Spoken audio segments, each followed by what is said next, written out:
Well, I mean, I can go back, I guess, as far as being a kid. So I was raised by a single mom, and it was me. I have a little sister. And one of the things my mom wanted to make sure of is that her kids were taken care of.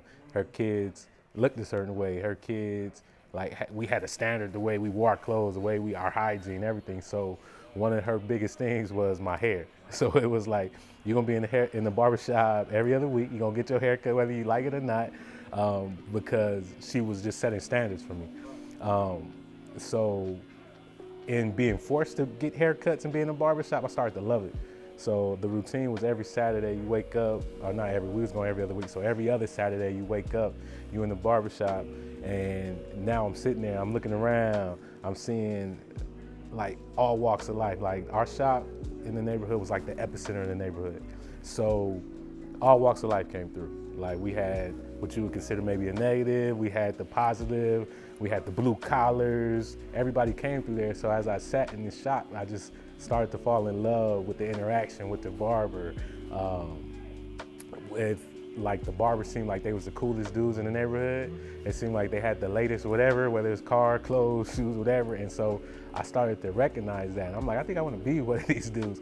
And I didn't know I wanted to be a barber, but I knew I wanted to be, yeah, by these dudes. And just the more of years passed, I made it part of my plan. I told my mom that. I was like, you know what, I want to be a barber.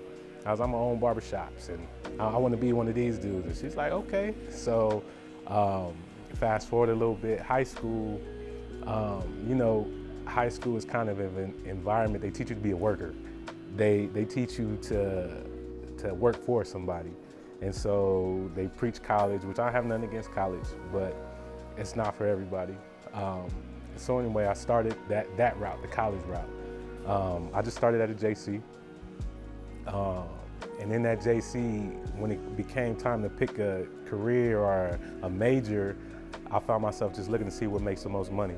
Like, okay, well, being in advertising and marketing, how much money can I make instead of what I love?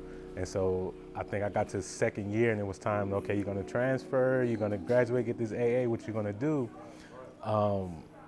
And I just wasn't happy, and I couldn't figure out if transferring was for me, and if I stopped here with this AA, what's it gonna do for me? And so I remembered this. I remembered the barbershop.